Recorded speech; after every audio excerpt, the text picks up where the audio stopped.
Hello everyone, second video today. Like I said earlier, I'm going to go over the Crystal Rogers case. Very interesting case. A lot of really odd things happen. But Crystal Rogers disappeared on July 3rd, 2015. She lived in Bardstown, Kentucky. According to her boyfriend, Brooks Houck, Crystal Rogers was last seen on the night of July 3rd, 2015. In an interview with Nancy Grace, he said she stayed up late playing games on her phone and was gone the next morning from the house where they lived with their 2-year-old son, Eli, and other children. According to radio station WBKR, Brooks did not report her missing for 2 days, and ultimately it was her own family, her mother and father, that reported her missing. I told him I'm going to the police department to report her missing, her mother said, Sherry Ballard. And he said, that's what you should do. And this is what Sherry Ballard, Crystal Rogers' mother, told the Kentucky Standard, I guess is a newspaper down in that area. Excuse me. On July 5th, police find Crystal Rogers' maroon Chevy Impala abandoned with a flat tire on the shoulder of the Bluegrass Parkway. Inside was her purse, keys, and cell phone. And anybody knows a woman is not going to leave her purse and her cell phone. That's just not going to happen. And Rogers' family was suspicious of her boyfriend. When Rogers went missing, Brooks said he was initially worried about her absence since she often went out with, he wasn't worried about her absence since she often went out with friends and stayed out late and sometimes not coming home until the next morning. Rogers' family, however, was immediately concerned. The stories told just don't add up. You just don't go to bed one night and not know she's gone and then not worry when she left the baby. Rogers' sister, Brooke Ballard, told ABC News.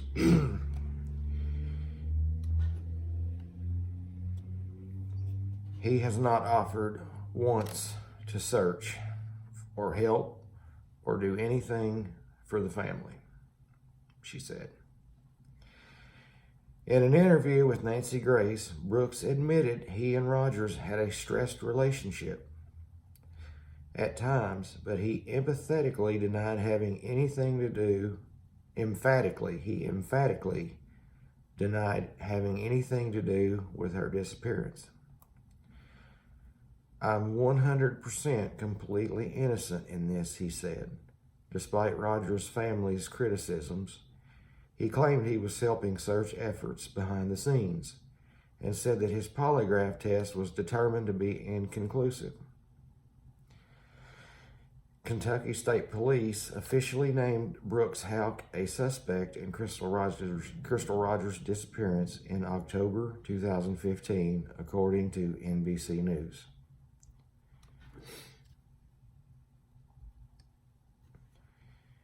He continued to deny his connection to the disappearance, saying, my whole family's name is trashed for something completely not even tied to me. It's taken a lot of energy and effort. I can't even go on the side of the road without looking like a murderer. This is starting to get silly. I don't need an attorney. I'm innocent. This, to me, is starting to get silly. Brooks has never been charged or arrested in connection with Rogers' disappearance. Brooks' brother was fired from the police department he worked at after being accused of interfering with the investigation. On October 16, 2015, Brooks' brother, Nick Houck, was fired from the Bardstown Police Department for allegedly interfering with the investigation of Crystal Rogers' disappearance. That's interesting, isn't it? According to NBC affiliate WLEX, LEX 18. That's the news station in Lexington. Nick was accused of warning his brother that detectives planned to interview him and advised him not to speak with them. Nick later told the Kentucky State Police that he only contacted his brother to tell him that they might be trying to trip him up and he should protect himself. Nick then failed a polygraph test conducted by an examiner from the FBI when questioned about the case. When confronted with the results, Nick denied that he was lying, saying, "I don't give a goddamn," sorry about the language, people, this is just, I'm quoting what he said. He says, "I don't give a goddamn what your effing computer said. You're calling me a effing liar, and I don't like it when people call me a liar." Police subsequently released footage from the Houck brothers' separate police interviews. Nick has never been charged or arrested in connection with Rogers' disappearance. Brooks' friend was arrested for lying to police.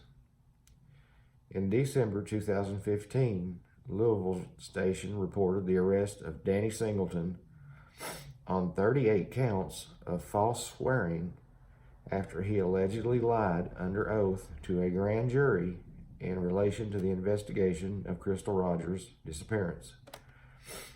According to NBC News, Singleton is a close friend and longtime employee of Brooks Houck. Singleton later pleaded guilty and was released from jail after being in custody for 6 months. Other members of the Houck family were caught up in the investigation. When the Houck brothers' grandmother, Anna Whitesides, was subpoenaed to appear before a grand jury in June of 2016, the then 82-year-old invoked her Fifth Amendment rights, refusing to testify for the fear she might incriminate herself. Investigators had wanted to ask her about a white car of hers they believe was connected to Rogers' disappearance. Whiteside's lawyer said, "There are lots of things, particularly in a high-profile case, where there is as frenzied an investigation as there is here, that could ensnare an 82-year-old woman." That August, Whiteside's home was searched, as were the homes of Nick Houck and his mother, Rosemary Houck, where several pieces of farm equipment were seized.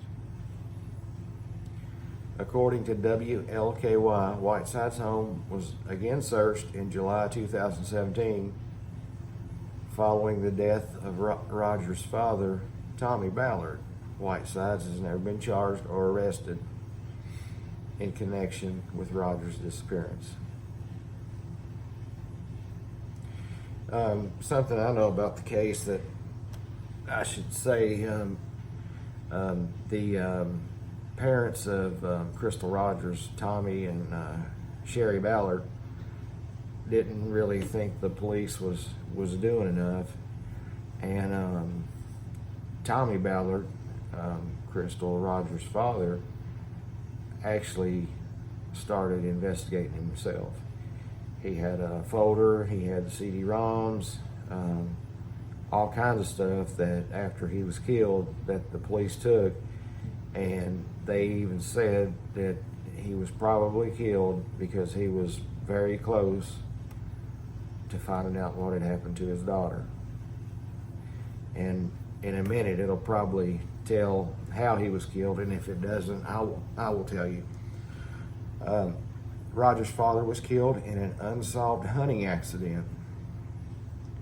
On November 19th, 2016, Crystal Rogers' 54-year-old father, Tommy Ballard, was fatally shot in the chest by an unknown person while waiting in a field for his grandson to go hunting.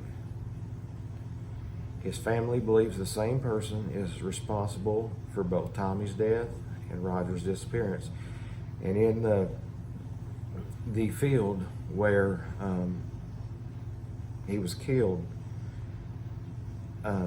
they actually found a place from the Bluegrass Parkway where somebody had cut like a place in the trees where they had like a open shot in the field. So there was like a row of trees along the fence line of the property where they were hunting, and they had cut out this open area in the trees where they could see, and then there was another set of trees further down the road where they believe the gun that was used to kill him had laid on they had laid it on a branch to sturdy it, because there was like a grazed bullet took a piece of the bark of the tree out. When that happened to my husband, wife, and mother of Crystal Rogers, Sherry Ballard told WDRB it was no accident. Sherry believes Tommy was getting close to finding out to what happened to Rogers before he was killed. Like I said, he was investigating. He had a lot. He had files and files, and just all. He had a great big box of evidence that he had found. Because, like I said, he was being the detective probably 16, 18 hours a day on the case, because he really wanted to find his daughter. And something very interesting, it's going to tell you here, there are other unsolved murders haunting Bardstown, Kentucky. Bardstown's a small town, and it's going to go over that here, and it's really interesting. The Rogers and Ballard cases are unfortunately not the only unsolved cases to afflict the tight-knit community of Bardstown, Kentucky. In May 2013, police officer Jason Ellis was ambushed on his way home from work and shot multiple times. The motive and person behind his murder remains a mystery to this day. What happened was somebody had laid tree branches across the exit ramp that he took to go home, and he stopped to get them out of the road, feared they might cause an accident, and they placed them on the side. The shooter they know was up on top of this like ridge, and they placed him on the side where he would have to get out. He would have to park on like the right side, so he would get out here, and then the shot would be a straight shot from the ridge that the shooter was up on.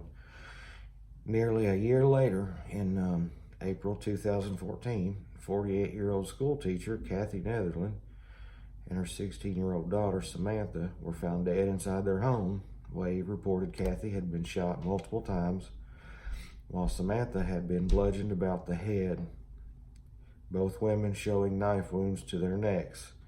Again, the motive and perpetrator have never been determined. So Bardstown, a little tight-knit community, is,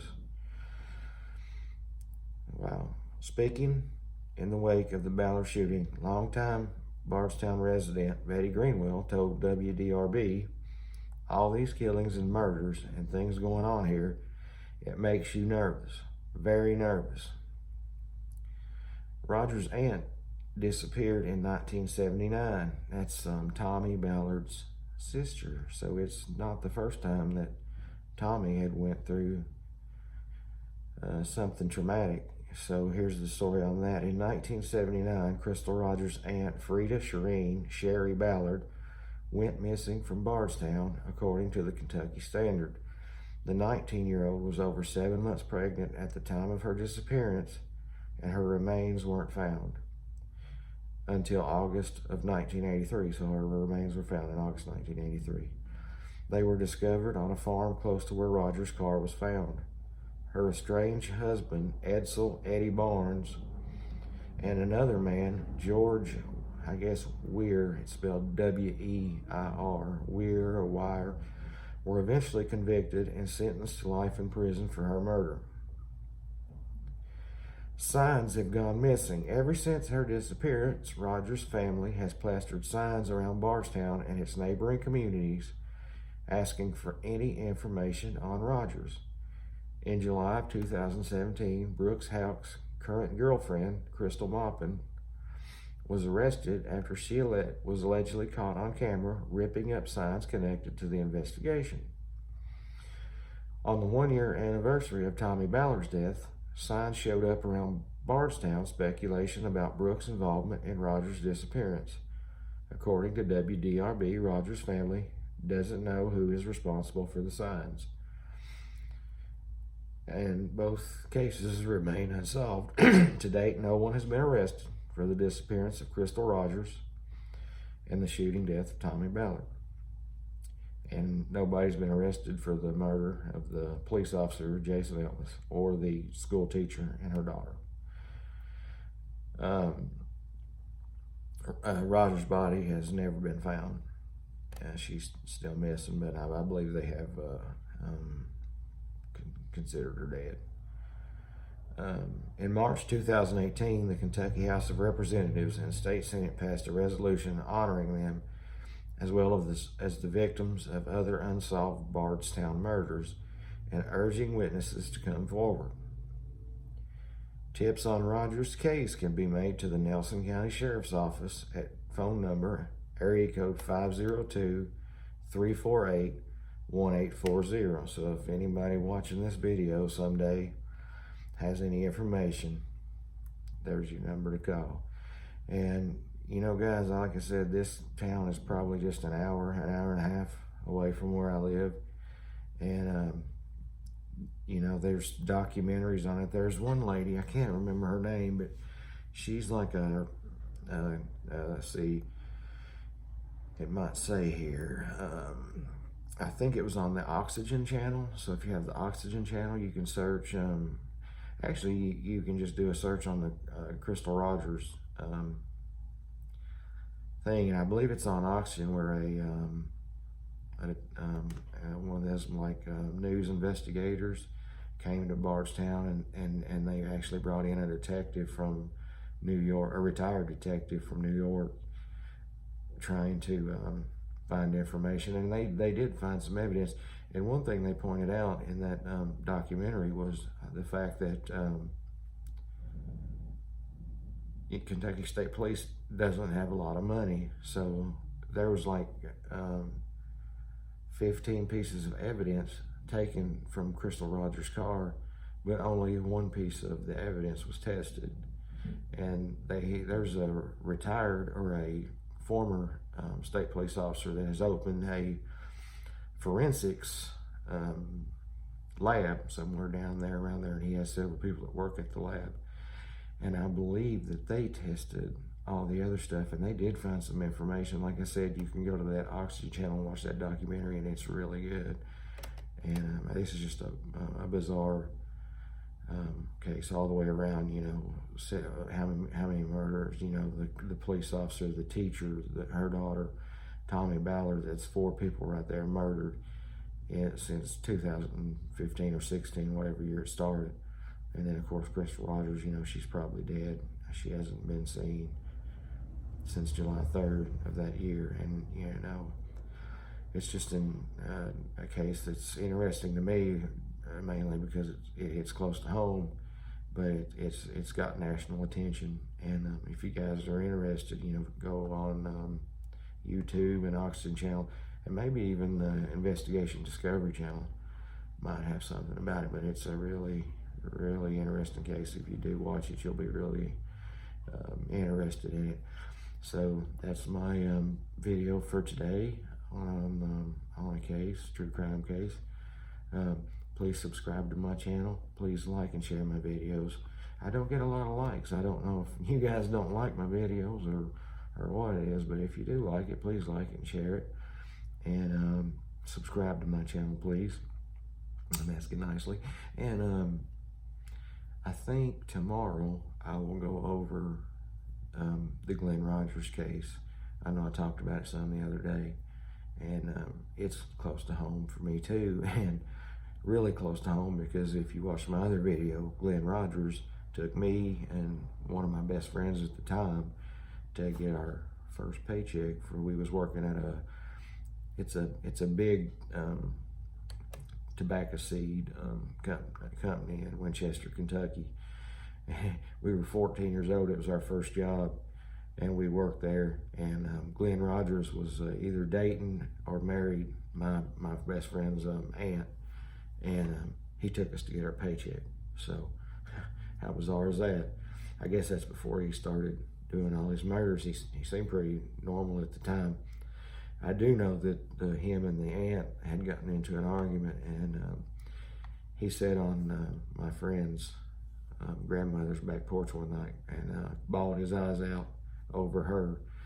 And I've often wondered if that happening with her is what turned him on to killing women, because that's what he did, was kill women. And that's an interesting thing to watch too. If there's a documentary on YouTube that mainly his brother talks in it, but they've got other people in it, and it's really good. You'll be interested in that. And they actually caught Glenn right here in the town I live in now. There's a video on YouTube you can watch. It's kind of funny. The Kentucky State Police are directing traffic to get Glenn Rogers. He was driving this little Geo, one of them little bitty cars with the hatchback. Back in the day, they were so good on gas, everybody was getting them. They were like a threesome. It was a Geo Prism or Geo Storm, something like that. I don't know if you guys know what I'm talking about. But the detective, he's in a suit. He actually gets out with a shotgun and shoots his tire out, and he wrecks off the road. And then it shows them not carrying him, but has him cuffed, and they're pretty much dragging him up to the police car. And the news is like, Glenn, why'd you kill all these women? And he looks at them real weird at first and doesn't say anything. And then as they're, pushing his head down, putting him in the police car, he says, you come talk to me at the jail. I'll tell you my story at the jail. But if you go on YouTube and watch that documentary, it's real good. But I'm going to go for today, guys, and hope everybody's doing good. And like I said, just please like, share my videos, and subscribe if you want to. You guys have a good day, and I'll see you tomorrow.